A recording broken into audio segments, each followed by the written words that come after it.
দেশে খেলাপি ঋণ ৩,৪৫,০০০ কোটি টাকা ছাড়িয়েছে বলে জানিয়েছে গভর্নর, যা দেশের ইতিহাসে সর্বোচ্চ। বছর ব্যবধানে এই অঙ্ক বেড়েছে ২ লাখ কোটি টাকা। আওয়ামী লীগ সরকারের আমলে ব্যাংক থেকে নামে বেনামে অর্থ বের করে নেওয়া হয়, যা এখন খেলাপি হিসেবে চিহ্নিত হচ্ছে। কেন্দ্রীয় ব্যাংকের সংবাদ সম্মেলনে গভর্নর আরও জানান, বিতরণ করা ঋণের ২০.২০% এখন খেলাপি। গত ডিসেম্বরে ব্যাংক খাতে বিতরণ করা ঋণের স্থিতি ছিল ১৭,১১,৪০২ কোটি টাকা। এর মধ্যে ৩,৪৫,০০০ কোটি টাকার বেশি খেলাপি হয়েছে। এ অঙ্ক বিতরণ করা ঋণের ২০.২০%। এটা ছিল ১৬.৯ থেকে এখন ২০.২ গিয়েছে এই কোয়ার্টারে। যদিও ২০২৩ সালের ডিসেম্বরে খেলাপি ঋণ ছিল ১,৪৫,৬৩৩ কোটি টাকা, অর্থাৎ এক বছরের ব্যবধানে বেড়েছে ২ লাখ কোটি টাকা, আর ৬ মাসে বেড়েছে ১,৩৪,০০০ কোটি টাকা।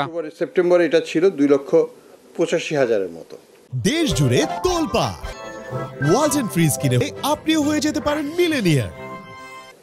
২,৮৫,০০০ থেকে ৩,৪৫,০০০ বেড়েছে। এটা আরও বাড়বে, এটাই আমি বলতে পারি। এটা এখনও আমরা শ্রেণীকৃত ঋণের যে চূড়া সর্বোচ্চ পর্যায়ে সেটা আমরা এখনো পৌঁছাইনি। গভর্নর জানান, বিগত সরকারের সময় খেলাপি ঋণের অঙ্ক কম দেখানো হতো, এটি ৯% ঘরে আটকে রাখা হয়েছিল। তবে তার ধারণা, পুরো হিসাব শেষে এটি বাড়বে আরও অন্তত ৯%। বর্তমানে রাষ্ট্রায়ত্ত ব্যাংকের খেলাপি ঋণের অঙ্ক ৪২.৮৩%, আর বেসরকারি খাতে এই হার ১৫.৬০%। আর বেসরকারি ক্ষেত্রেও এটা বেড়েছে অনেকখানি। দুর্বল ব্যাংকগুলোকে পুনর্গঠন করার পরিকল্পনার কথা জানিয়ে গভর্নর বলেন, যেসব ব্যাংক একীভূত করার দরকার সেগুলো একীভূত করা হবে। কিছু ব্যাংক নতুন বিনিয়োগকারী নিয়ে পুনর্গঠন করা হতে পারে।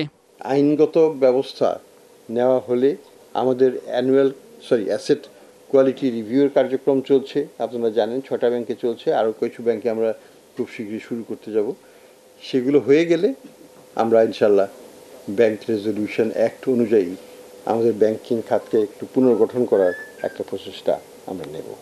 তবে এ মুহূর্তে কোনো ব্যাংক বন্ধ হওয়ার সম্ভাবনা নেই জানিয়ে গভর্নর আরও বলেন, কোনো ব্যাংক বন্ধ হয়ে গেলেও গ্রাহকের আমানতের নিরাপত্তা দেবে বাংলাদেশ ব্যাংক। রেদওয়ানুল হক, ডিবিসি নিউজ, ঢাকা।